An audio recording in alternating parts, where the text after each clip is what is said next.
5. Buenas tardes a todas, a todos, a todes. Estoy muy contenta de estar el día de hoy en la sesión, ya la segunda sesión de nuestro seminario permanente de investigación, temas selectos en migración, trabajo y género. Esta, recordándonos, es la cuarta edición. Ya tenemos 4 años trabajando en este seminario. Está coordinado por la doctora Jazmín García Gómez, que también está en estos momentos con el licenciado Rogelio en los controles, la doctora Marisol Pérez Díaz y una servidora, la doctora Mirza AguilarPérez, y en este día, 17 de mayo, siendo las 12 de la tarde y las 8 en Alemania, más o menos, tenemos el gran honor de que nos esté acompañando la doctora Margit Fauser, presentando su conferencia magistral, Mobile Farmworker in German Agriculture, Concepts, Insights and Some Lacunae. Y les comento que esta sesión, a diferencia de lo que tenemos regularmente, va a ser impartida en idioma inglés. Vamos a tratar ya en YouTube, una vez que esté, ponerle los subtítulos, si no es que están inmediatamente puestos, ¿no?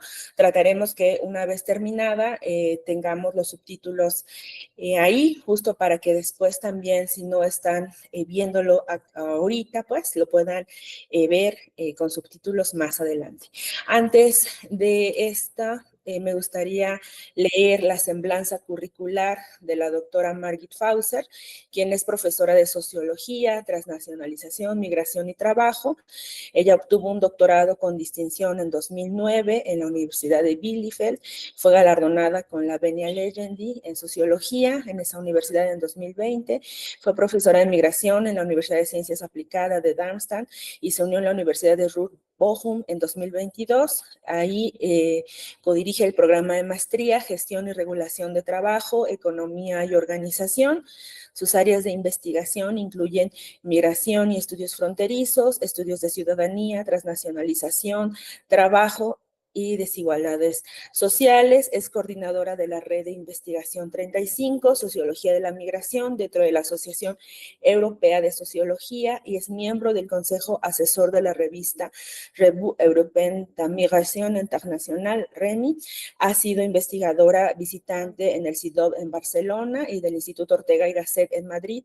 Es también ha estado enseñando a estudiantes de San Petersburgo, Estambul y Madrid, además de varias universidades alemanas. Ha escrito y editado 9 libros, incluyendo la monografía introductoria a migración transnacional, que ha sido traducida a varios idiomas, incluyendo el inglés, el alemán, el sueco y el coreano, y sus artículos han aparecido en numerosas revistas internacionales de prestigio, revisadas por pares como el Journal of Ethic and Migration Studies, Population, Space and Place y el Journal of Borderland Studies. Es un honor para nosotras tener en este seminario, en esta edición, a Margit, a quien les damos una cordial bienvenida y le damos la palabra. Muchas gracias. Bueno, muchísimas gracias, Mirza, compañeros. Muchas gracias por la invitación, por darme la oportunidad de hablar aquí de mi trabajo.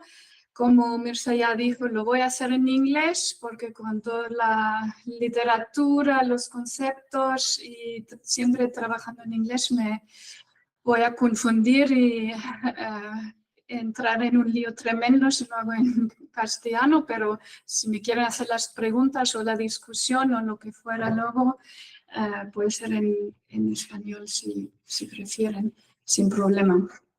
Pero voy a cambiar al inglés y abrir la presentación y hablaré unos 45 minutos. Espero no tardar más. Si no, por favor, párenme. Ahora lo voy a abrir y abrir pantalla. Okay. This is working, I hope.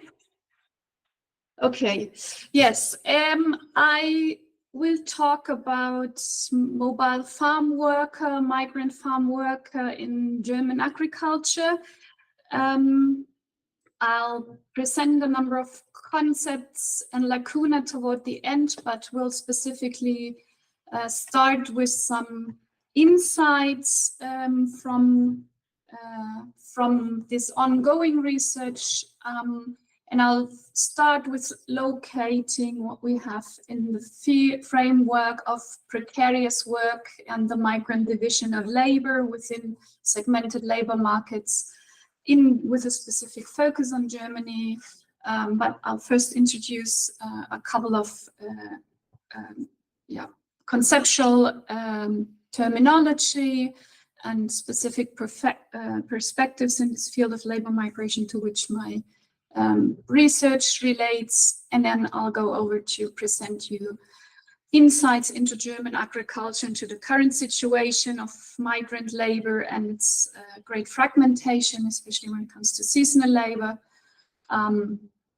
And I'll go into details in showing you a media analysis that we've already done that shows the narratives of farm work in German newspapers specifically.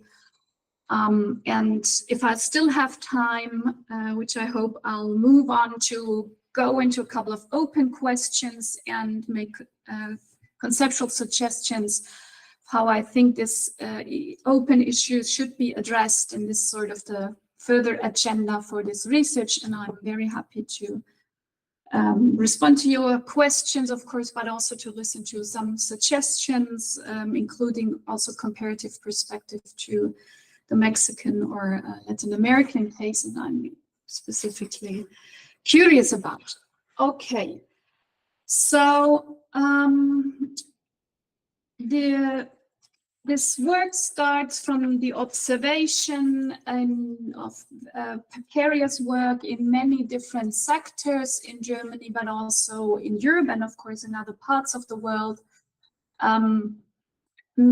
Meaning precarious work that shifts the risks predominantly to the side of the workers, which means erosion of stable employment, more temporary contracts, little social protection, scarce workplace participation, and very little control over working conditions, over time, the great pressures put on workers in terms of also their flexibility, a high level of unpredictability for them, large insecurity within work and in relation to continuing this work.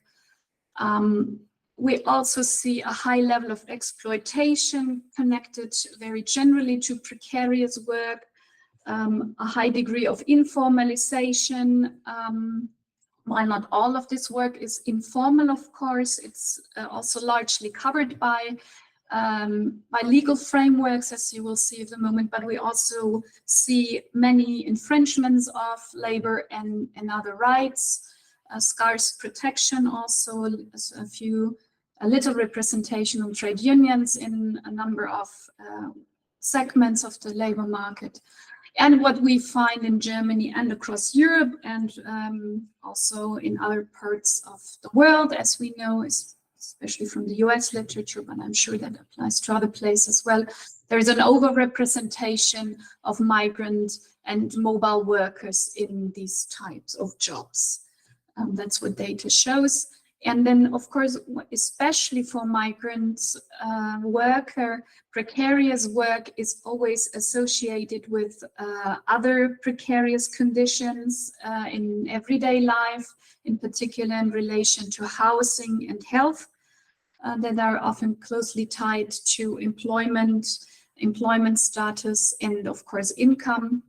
Regular income specifically, and not least is this related to residential status. Employment is very strongly connected to residential status, to maintaining formal residential status.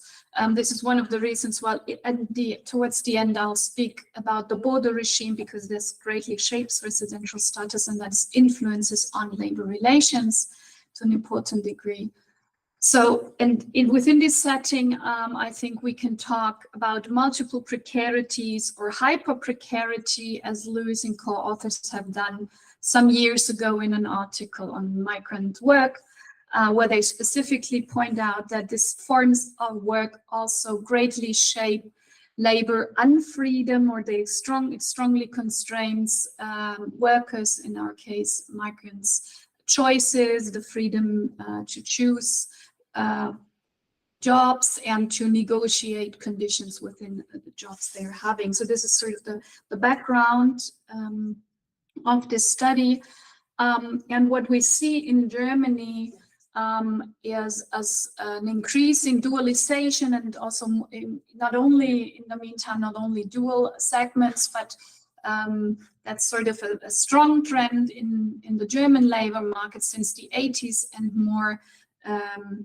more deeply since the early 2000s, that what used to be, or what is the role model of this coordinated market economy in this varieties of capitalism framework, has actually developed into a very segmented situation, where one segment remains in this framework of coordination, is protected, offers stable and rather high wages, sees strong trade union representation, workplace participation, and so on and so forth. While at the same time we see an enormous liberalization in the second segment of the labor market, where we find these precarious jobs, low wages, temporary employment, and more atypical types of works. And in this segment, we see an overrepresentation of women that may not surprise you in this seminar, I assume, and an overrepresentation of migrants, both male and female. And this situation is, of course, due to a number of factors and dynamics within the framework of increased globalization, flexibilization, more pressures, but also demographic changes, of course. And it's not least due to important institutional changes, policy reforms that have allowed for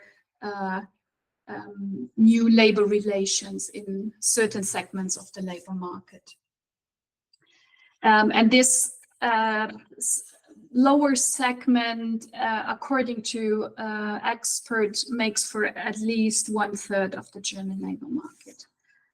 While for many migrants, as I said, it's sort of the most relevant labor market.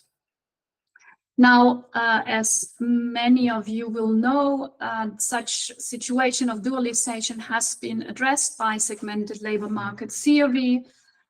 You may be familiar with Michael Piore's work, his famous book, Birds of Passage, but also earlier and later work, who introduced this approach to the study of migrant labor, where he started with the observation that migrants were performing a distinct set of jobs, namely those jobs that natives in highly industrialized countries would no longer do.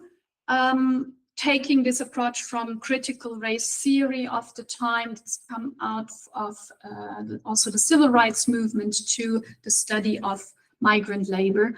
And I think what is helpful about this approach is that he makes a strong argument that it's not only skill level or qualification that matches workers to jobs, but it's rather social processes that often run on the background. And he specifically argued that these distinct set of jobs were those that were less protected and more poorly paid, and that they also had a particular stigma, that their cultural valuation was also different from other types of jobs, so that natives were shying away from them, which points to the social processes. And at the same time, we see that not only jobs are being valued in different ways, but also the workers are depending on different characteristics they carry along And I think it's this matching of jobs to workers that we can observe in this process of segmentation, or that's what I'm specifically interested in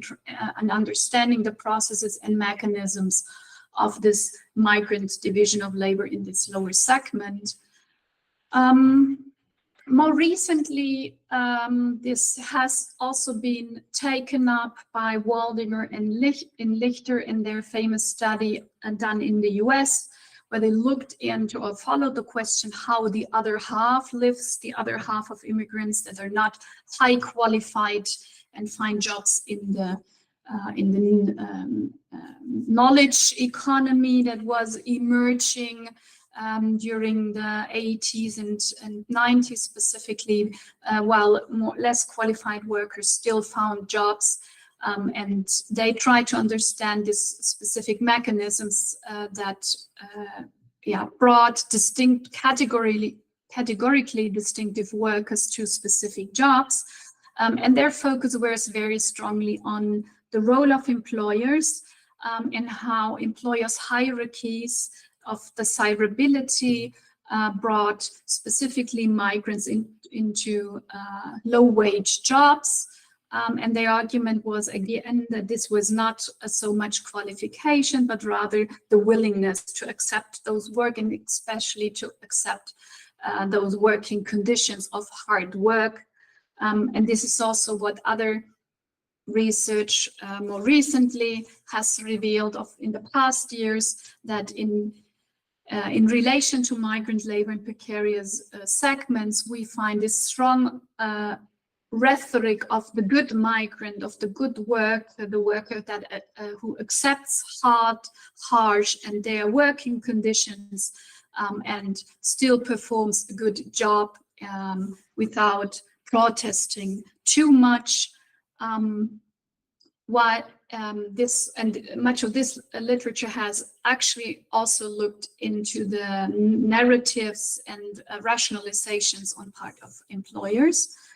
And the second element in these rationalizations is what is often referred to as a dual frame of reference. That's the term Waldinger and Lichter that has been taken up very strongly, which basically means that the rationalization is that migrants would accept these conditions in the country of immigration because they were still comparing wages and work conditions to the places of origin, and compared to that and to what they were used to, this still comes to be valued as better than what the type of work they were doing before. So within this transnational experience, they would value their current work in light of the situation in countries of origin.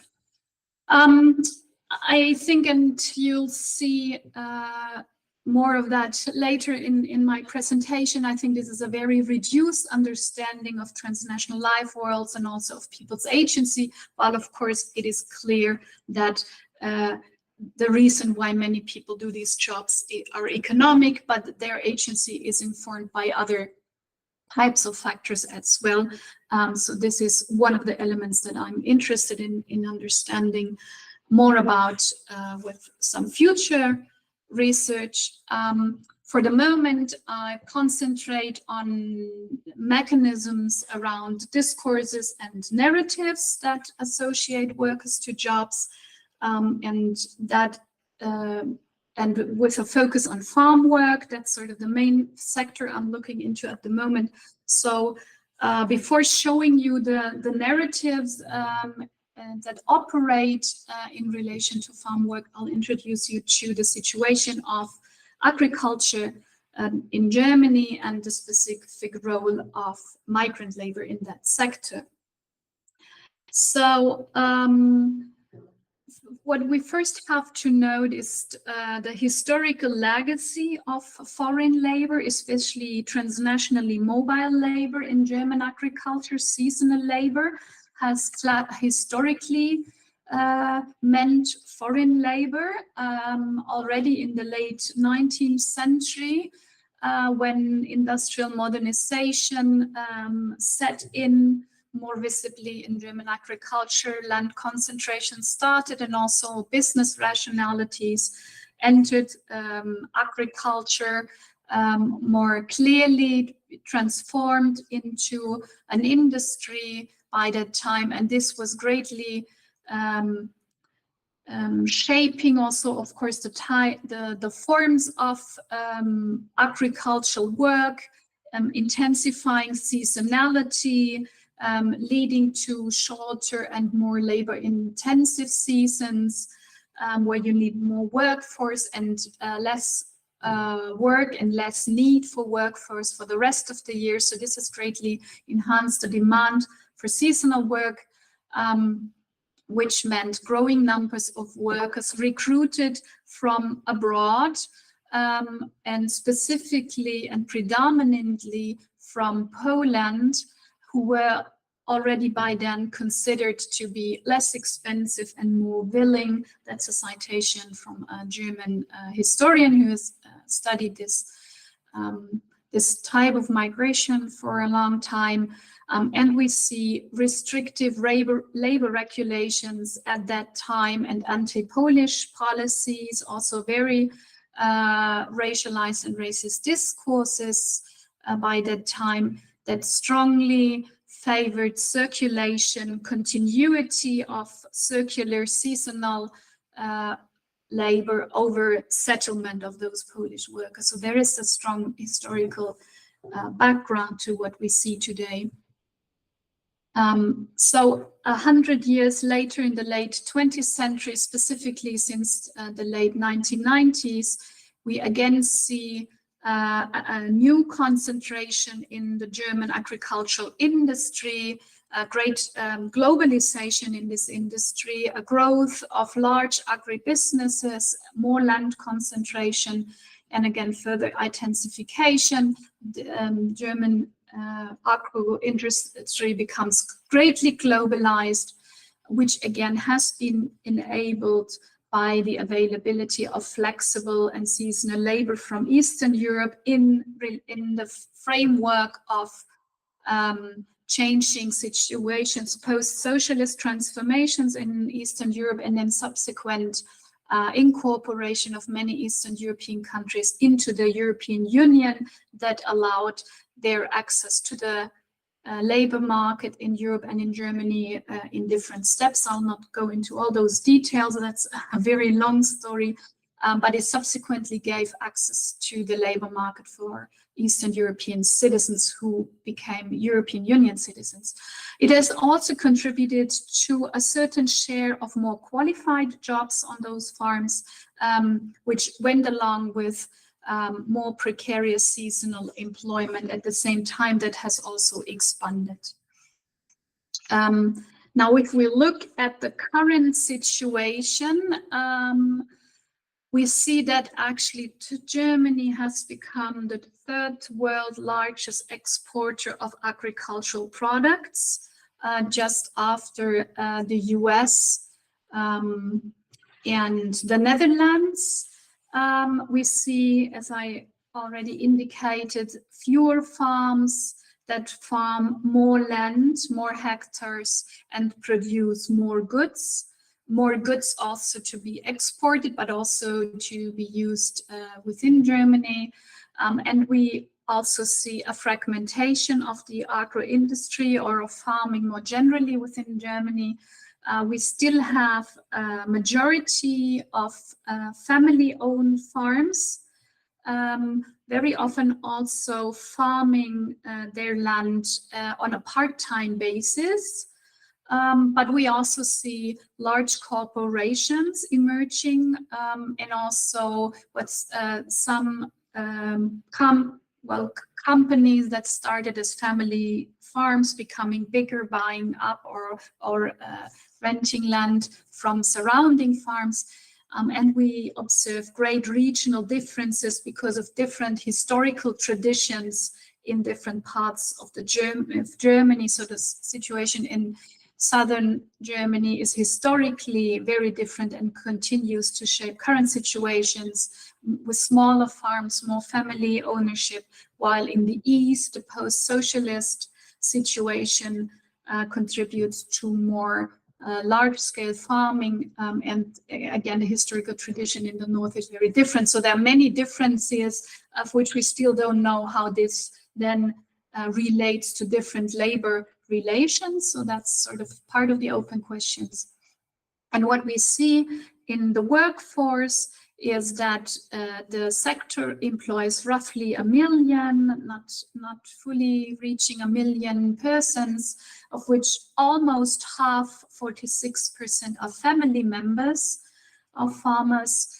24% are permanent employees, including trained people. 30,000 employees every year are trained in vocational training in the so-called green sector. And we see 29% of seasonal workers. So a third of these workforce is seasonal, comes for the harvesting season and then leaves again. This is very short-term employment for the most part, although again, within this framework of seasonal labor, the situation is very diverse. That's what I want to detail a bit more now. Among this bit less than 300,000 seasonal workers, the vast majority is from abroad. But seasonal work can mean different things. So there is not one regulation for seasonal work. It's also not a very specifically defined term. It's not legally defined and also not in terms of usage. So it includes a number of different labor relations. Most of it is using a particular legal regulation of short-term employment that is actually regulated through the social code, not through proper labor law. Social Code 4 that allows for 70 days of work without social security contributions, premised on the assumption that this is non-professional, assuming that individuals who engage in this kind of work would have another type of primary employment that also grants them social protection, or they would be protected through a family relationship with a main breadwinner, so to say. So this is a scheme that not only applies to non-German citizens, it's in general usage, but we see in agricultural work, this is the major scheme used for workers from abroad. But there are also a certain share of workers that are employed on a temporary basis with social security. And we know from selective insights, more anecdotal and very sort of dispersed evidence that among the regular employees, there are definitely also migrants and former seasonal workers who have stayed on the farms. But this is statistically impossible to trace, and there is barely any research that would show this more systematically. So this is part of the open questions that I hope to find out more about in the upcoming years. What we see when we look into the workforce that comes from abroad, the seasonal workforce, we currently find 50% of Romanian citizens, EU citizens, 29% are Polish citizens who used to be, not only historically in the 19th century, but also since the 1990s, Poles used to be the predominant group harvesting in Germany, which again has to do also with EU and German regulations of labor market access for you as EU citizens. Because Romanians only could access freely German labor market since 2014. So this is clearly reflected in the current situation, this stepwise access. And 10% at the moment are third country nationals. and the more recent bilateral agreements that Germany signed with 2 non-EU countries actually brought around 2,000 workers to Germany. So this has not been much of a success so far, as it seems. We'll see what happens in the next years. And if we look into the employment relationships of these 2 predominant groups, what is very interesting is that we see that Romanians at the moment work in seasonal labor, mostly through this short-term employment scheme without social security to 60%, but 50% also is employed through social security employment in Germany, while if we look at the situation of Polish citizen workers in German agriculture, the relationship is inverse. And this also shows that at least some of the Polish workers stabilized their situation on German farms over time. So they are, first they moved up the hierarchical ladder. They now have somewhat more better jobs, and they seem to stay also more longer and to a higher share in social security protected jobs. So we see new hierarchizations in that sector already. And of course, the question is open, what will happen to the Romanians in the next upcoming years? Because this, of course, is greatly shaped by changing situations in the countries of origin, but also other options across the European Union and most likely also beyond. So this is a very dynamically changing situation. And now what we did is, in order to understand the background and the narratives and how this situation is understood in the general societal discourse, and I think this can also explain the situation, or is a part, an element in explaining the situation, is we looked at the media discourse and how the media discourse was understanding this high share of workers from abroad in German agriculture.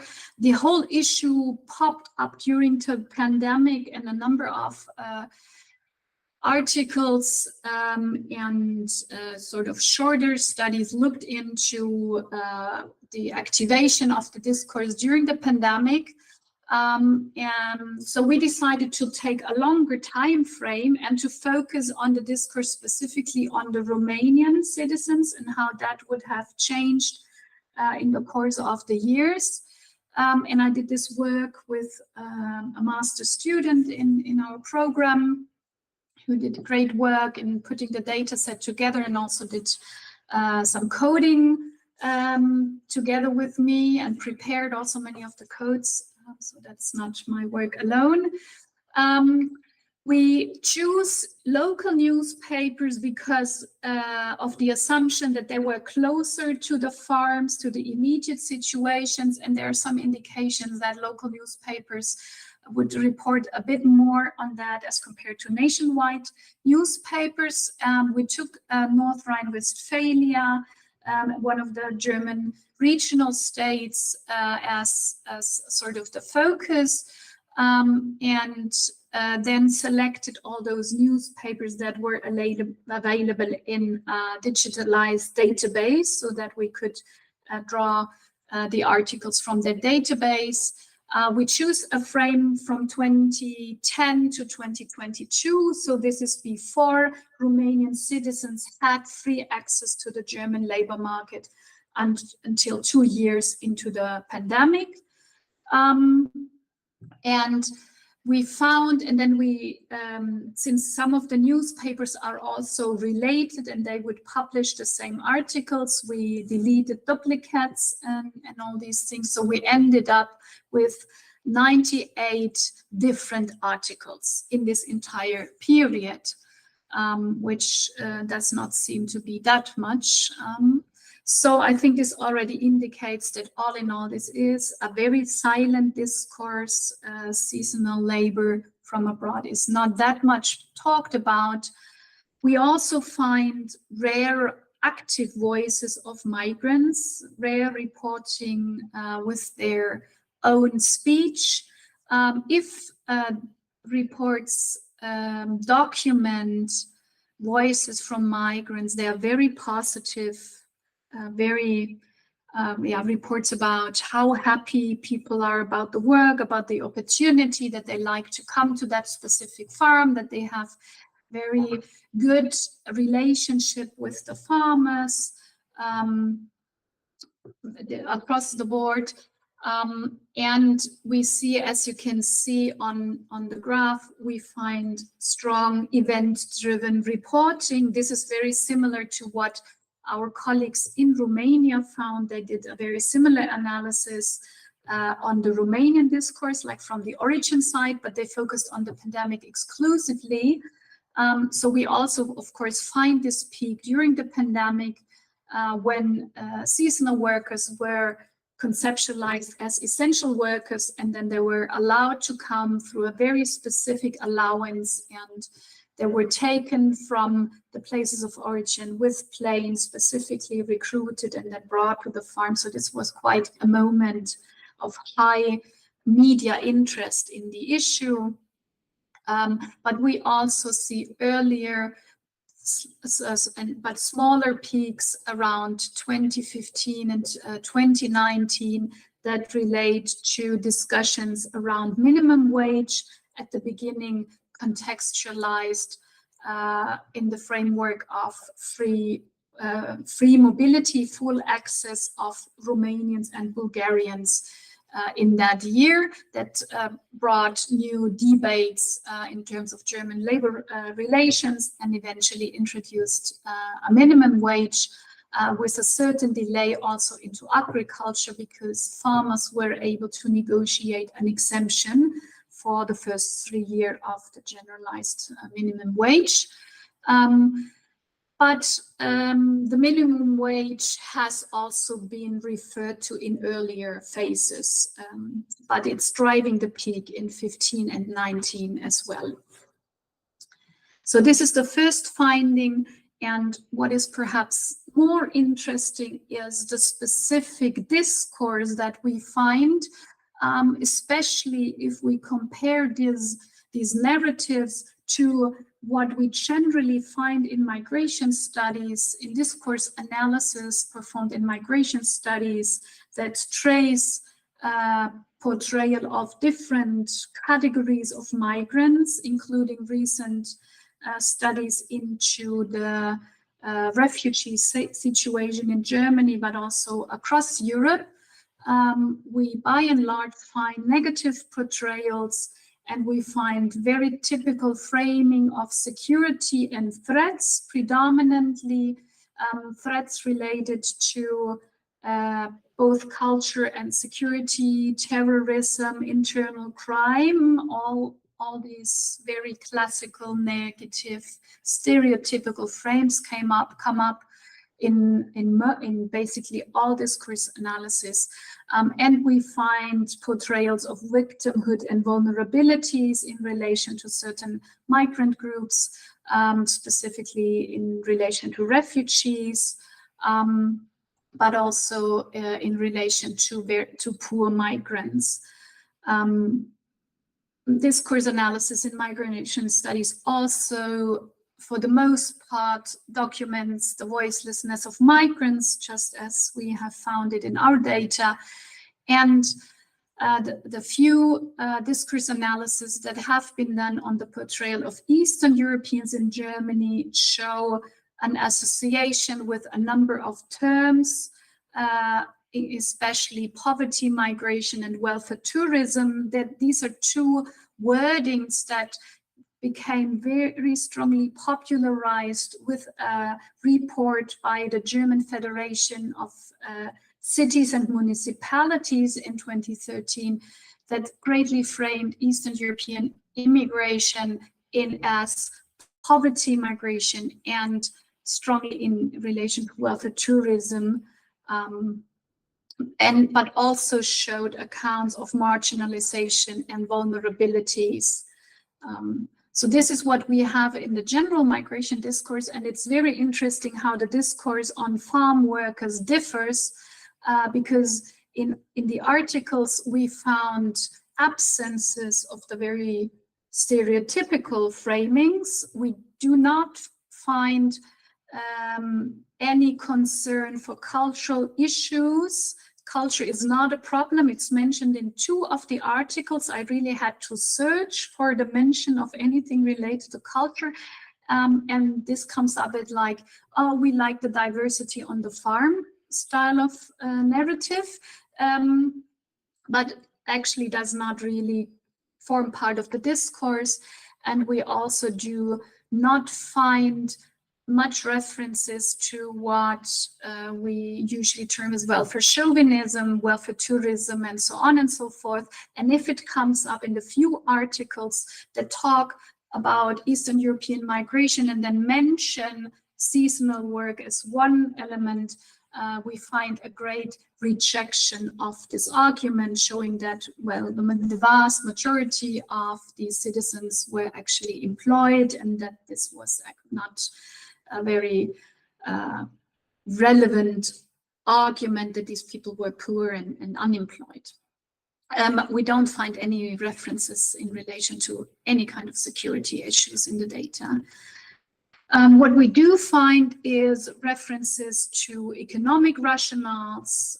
We find references to food supply, to feeding sort of the German population, a concern also to maintaining food supply in Germany, and thus enhancing the need, the dependency on mobile worker.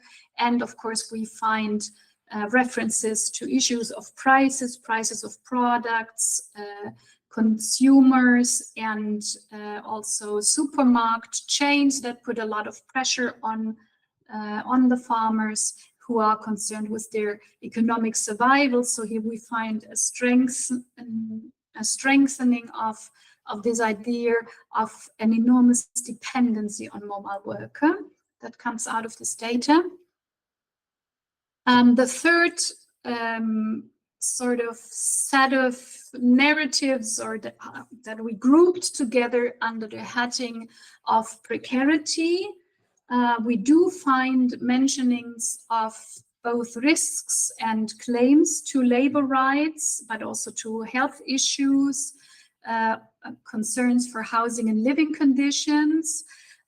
This has, of course, been greatly been in attention during the pandemic, but it's not exclusive to that situation. We find earlier references to concerns around the recognition of labor rights. We also find mentioning of exploitation, and in one instance we also find a report on protest action, which has to do with one major scandal that falls into that period. And I think this emphasizing of precarity in parts also informs a picture that if rights were respected, then the situation would still be one of very hard working conditions, but otherwise there is nothing to be concerned about. So it also highlights sort of or it contrasts to the normality when rights are being respected. And the third element that I want to show you a bit more from the data is this narrative of the good mobile worker. And there are a number of characteristics that this worker displays or represents, and this has some surprising similarities with this narration that I referred to earlier, that is usually comes out of research with employers, but elements of this, important elements, we also find in the general media discourse, this rhetoric of the good worker and the characteristics this good worker who happens to come from abroad carries along. And that's what I want to go into more detail. we find great references to this notion of the hard-working harvest worker, farm worker, migrant. So there's a strong reference to doing physical work, bodily hard work, demanding work, a reference to these workers being enduring, working very fast, resisting bodily under bad weather, to heat or rain. They would come and stay without their family, or they would even bring their family. So workers who are really ready to take on and willing to stand very harsh conditions, and performing a very good job still. And what is interesting, these workers are not only hardworking, this is what is usually associated with this rhetoric of the good worker, they are also referred to as professionals. And this is really using this term of professionality. They are professionals in harvesting asparagus. They have routine, experience, they have the right technique, they produce good quality products. They are referred to as core worker. That's a term that you would usually use in relation to the regular workforce, but not to seasonal workers, but they are sort of portrayed as qualified professionals. And what we find is that this professionality is greatly related to their experience and their routine. So here you have one citation, and it's often the farmers, the active voices who are reflecting this perspective. So one farmer is cited with this sentence where he's saying, because of their fidelity, the harvest helpers would be primarily also one thing, professionals, meaning they know the work, they know all the people and all the procedures. So this indicates that they not only endure, they're professional because they have this experience, they come back every year, and have learned the procedures during all this time, which I think is an interesting element in the discourse. And this has a lot to do with the perspective and the narration on their on their transnational condition. And that's sort of the third element. So in addition to being hardworking and professional, they're of course also transnational. And I think this goes far beyond this dual frame of reference that we usually find as an explanation in the literature. And of course, it does relate to the idea of economic needs, to the desperate situation and high levels of poverty in Romania. And there's also an interesting change in how Polish workers are being talked about. So they are referred to in the early phases, in the early years of our time frame, but then it becomes clear that they are no longer in so their economic needs, so they're less willing to perform these jobs. But these workers are also flexible, so not only in terms of their economic perspective, but also in terms of their flexibility, they perfectly match the need for seasonal workers, for seasonal agriculture. They want to work more in less time, which is also an argument against minimum wage, because minimum wage is hourly wage. And the argument is that piece rate wages would be far more in the interest of workers, because this would allow them to work more and also to have less resting times. And they are also willing to accept compromise when there is bad weather, then they cannot be paid. And they accept a certain certain level of negotiations, of being paid half a day or working half a day here and half a day there. So they are really flexible. And the third condition that informs this picture is that they are in fact mobile, and this refers to the idea that they are cyclically mobile, that they come back to the same farm every year, and this is, as I said, informs sort of their professionality. Of course, this strongly contrasts with the enormous fluctuation on the farms that render this idea of routine, at least for a vast majority of workers, meaningless in terms of the empirical realities. But it shows how those agricultural workers actually are a perfect match for the type of work required or for the type of jobs that are being offered. And this contrasts in this discourse greatly with the native workforce that is referred to as helpers, as beginners, and largely useless for this kind of work.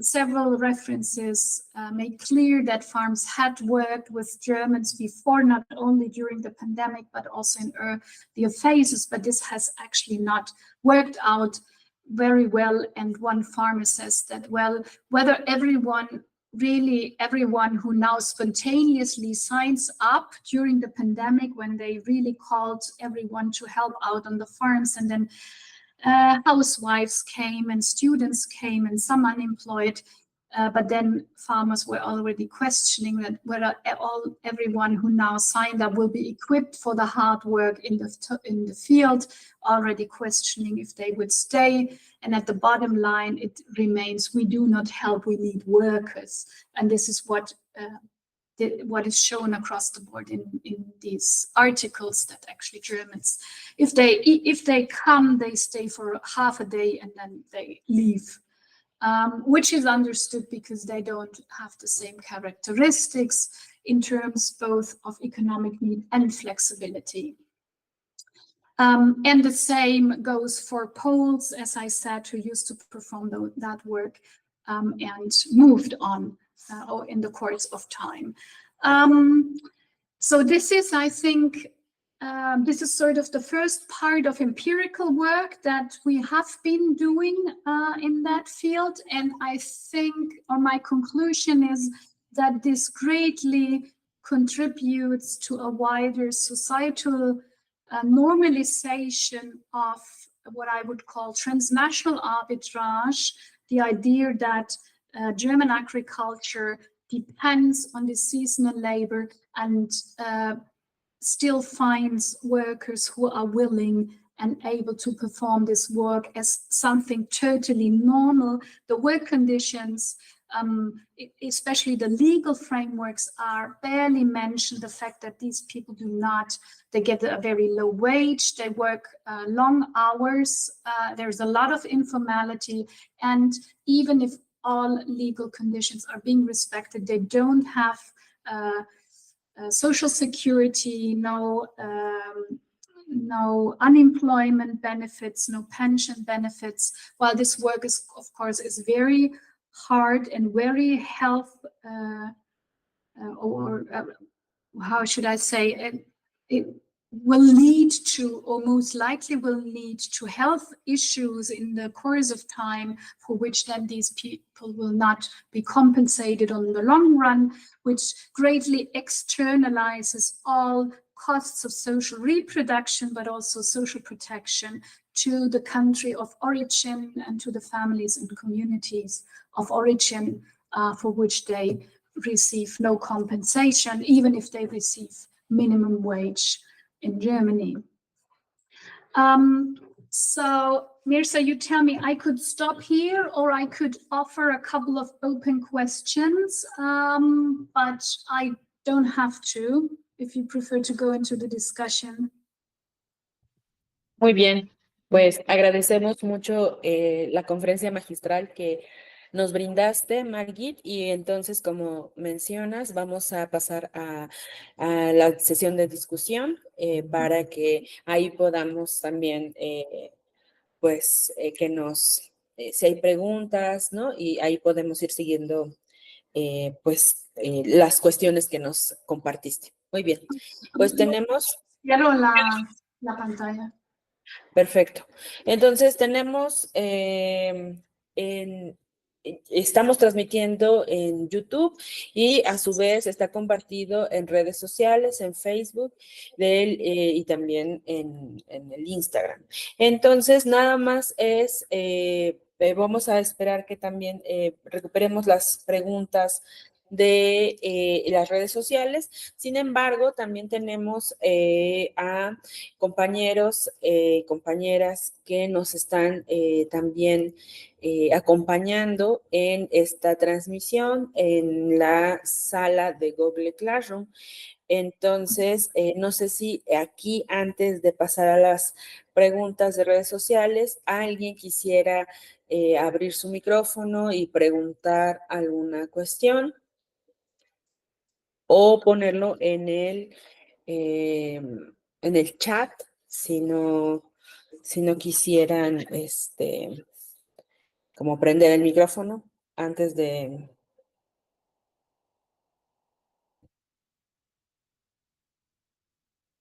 ¿No? Los compañeros de la maestría, ¿alguna pregunta?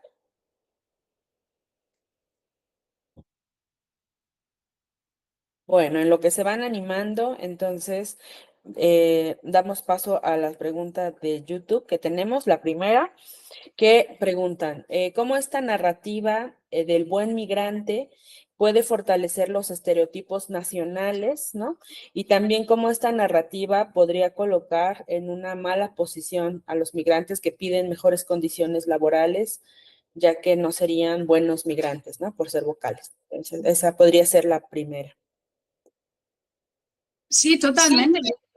Yo creo que eso es lo que el discurso demuestra, que esa narrativa forma una base de imaginar el inmigrante trabajador, enduring, y con todas las características que mencioné, y forma un estereotipo muy, muy fuerte, que en parte también quita la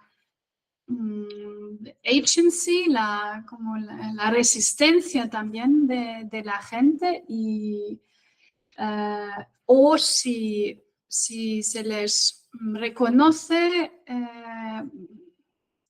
resistencia activa, se refiere a explotación extrema, o sea, a violación de derechos laborales y derechos humanos, pero eso deja que el resto de esa forma de trabajo queda como aceptable, normalizado, y eso, yo creo que sí, eso es lo que ese discurso contribuye. Muchas gracias. Acá también tenemos, por ejemplo, un símil, ¿no? Con los trabajadores migrantes mexicanos en Estados Unidos, y tenemos como también esta situación que han reportado también las investigaciones recientes, ¿no? Justamente cómo son catalogados a los mexicanos, sobre todo los varones en la agricultura, como aguantadores, ¿no?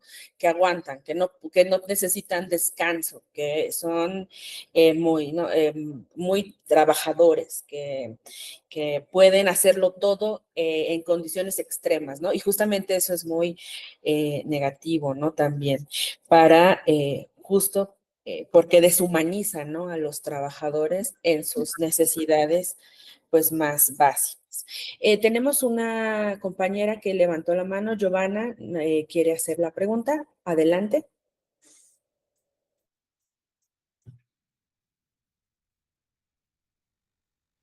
Hola, perdón si tengo un poquito de delay. Estoy aquí en la universidad y luego el internet aquí falla mucho. Buenas tardes a todos.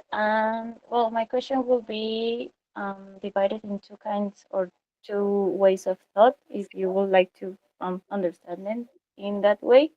One would be how, in terms of mental health, all the migrants that are um, kind of living in these precarious ways of job and this flexibility, in terms of the context that you gave us in the presentation that you gave us, how the social services or the social institutions are dealing with that, or how it's reflecting in the development of the work. And the other one is in the same line that the Dr. Mirza was telling about how the division of work, well, here in Mexico, the work that is reflected on the woman or women that, for example, works uh, in the more primary sector, it's seen as shameless because it's done by a woman and not by a man, that it don't depend more or less of the physical endurance. So I would like to know if in Germany or in this study that you gave us, there is a segregation between the way of that the woman works and the way that the man works, and if it's paid differently, or there are kind of interesting ways that you can tell me about that kind of topic. Mm-hmm. Yeah, very interesting questions, both. The first one in terms of social service, and I think you mentioned mental health specifically at the very beginning. I think very generally, we first have to see that seasonal workers who come for 1 month, 2 months, maximum 3 months, for the most part, they live on the farm. And that, of course, enhances the dependency on the farmer and their opportunities to engage with other people, local society, but also social services, health services, and so on and so forth. And this is, of course, one element of this precarity. Many farms are very isolated. We have also very difficult living and sometimes also hygienic situations on some farms. This is what has been scandalized during the pandemic, and it's still a bit part of the current discourse. So there is some attention to this situation. But this makes farm workers access to local services, for example, is rather difficult. And what we see is even though they have, some do not have health insurance, even when they are in Germany, although the farmers are obliged to take care of this health insurance. If they have health insurance, it's very often very minimal. So it's of a group package that has not much coverage. It seems that if they are definitely not always, but sometimes if there are severe health issues, this is very, very well, first ignored for a long time and then not very well attended to. And I think the moments when the local services jump in is scarce. I think it barely reaches their attention. I mean, there are some counseling networks that are related to the trade unions in the area, and they also do some counseling works on the field. They actively go there, they inform people, they give them telephone numbers and leaflets. So there is, on the side of some actors, there is intention to try to link these people to support networks, but it's still rather difficult. That's, I hope, a satisfying answer to your first question. The second question is also very interesting, the gender division in agricultural work, which definitely exists. So there are both male and female agricultural workers. more men than women, but and I would not know to tell you the exact share, but it's definitely slightly more men, and they seem to perform different kind of jobs, at least in parts. And the very hard work, at least that's the portrayal, is done by men, and women would perform more light jobs. So they would rather harvest strawberries, for instance, or wash the harvested and do some sort of the sorting and cleaning and clearing type of work. So there seems to be a division of work. If this also plays out in different levels of payment, I would assume so, but I have not come across any studies that would document that, especially because they all have to, if they are paid correctly, they have to be paid minimum wage. The only way they could get more is if they get additional piece rate sort of bonuses, which exists on some farms that we know. And I would assume that especially through such mechanisms, the payment along gender lines differs, but this is only an assumption. I don't think that there are any studies on that. Muchas gracias. Thank you. Tenemos otra pregunta en inglés en el chat que dice, what strategies has the government of Germany implemented to protect the rights of migrants? Ese uno. Y si quieres también te hago que tiene que ver una que está en redes, que tiene que ver sobre la exposición, esa está en español. Hablaba de las narrativas de la precariedad que mencionaste y comentabas que existen algunos reclamos sobre derechos de los migrantes, ¿no? ¿Podrías ahondar a qué tipos de derechos están reclamando en este momento los migrantes temporales, por favor? Muchas gracias. Yes, yeah, you're right. I think these are closely connected questions, and I start with the second one, because first what we find in the discourse is partly a reference to the respect of rights, so the fact that farmers were respecting labor rights. This is one dimension of the discourse that is highlighted. But there are also, of course, reports on the risks to rights and labor rights violations because of the situation of migrant workers who do not understand the language, who are more vulnerable. So I think from the discourse side, this greatly informs this idea that these are very vulnerable workers who also do not know to defend themselves, who have weak linkages to the trade unions, are not aware of the trade unions, not familiar with the concept in parts.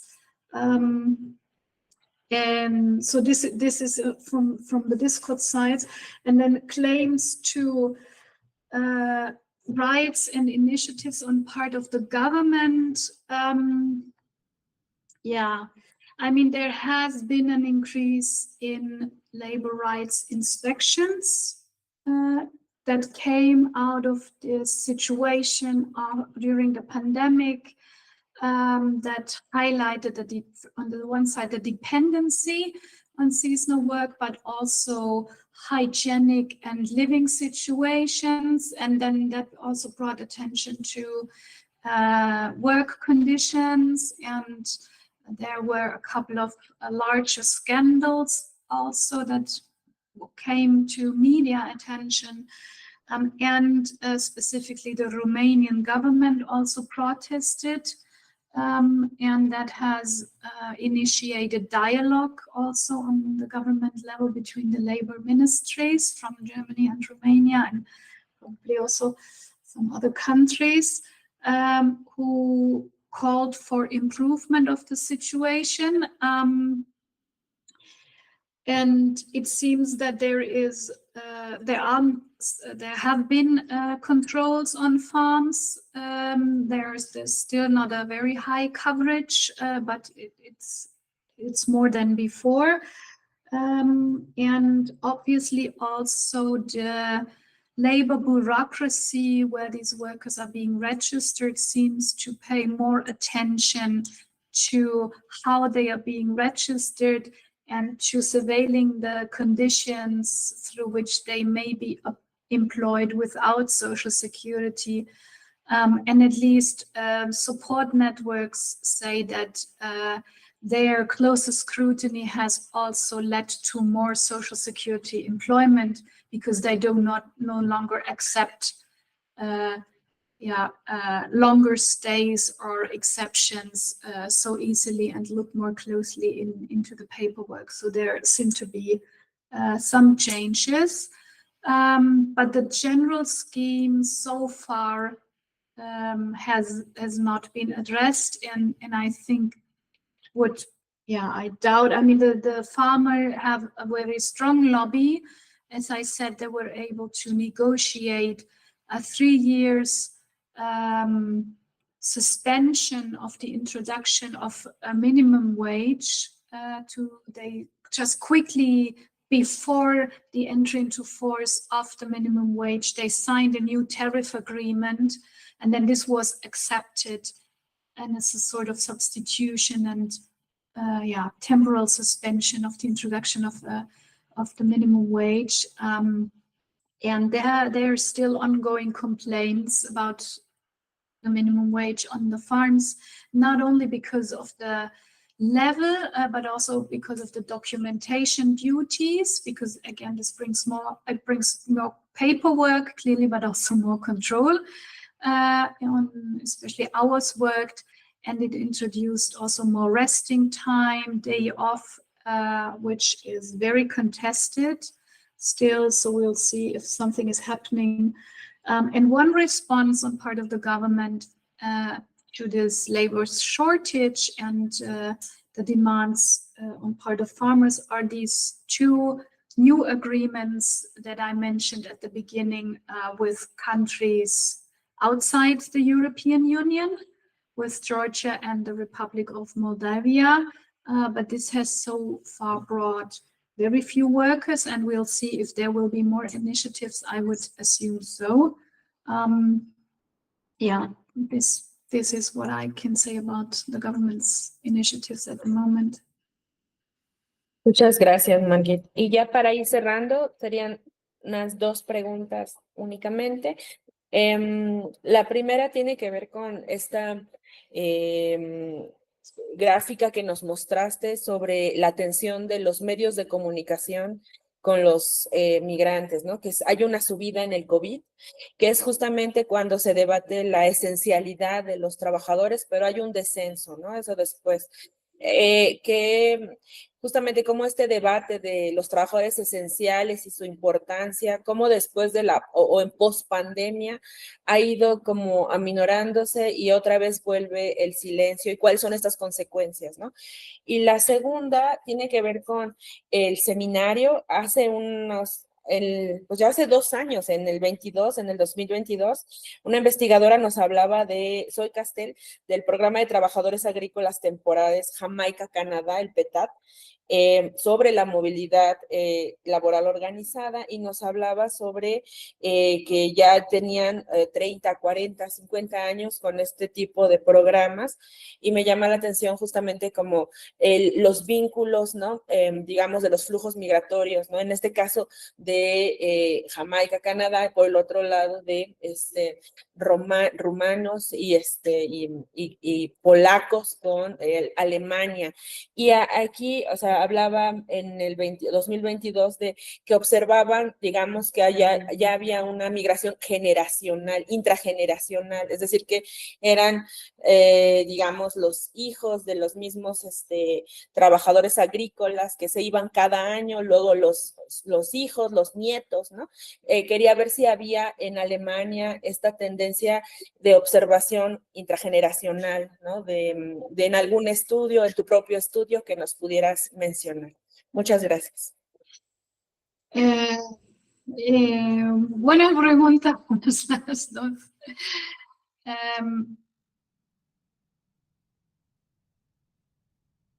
Ok.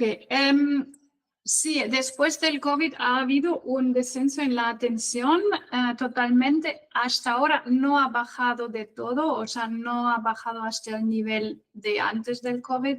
Eso quiere decir que sigue habiendo más atención que originalmente.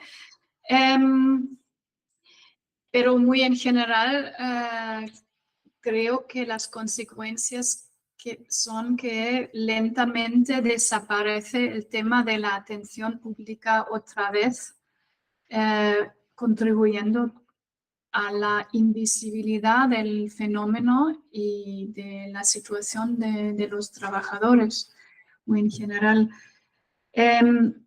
Y en cuanto a la segunda pregunta,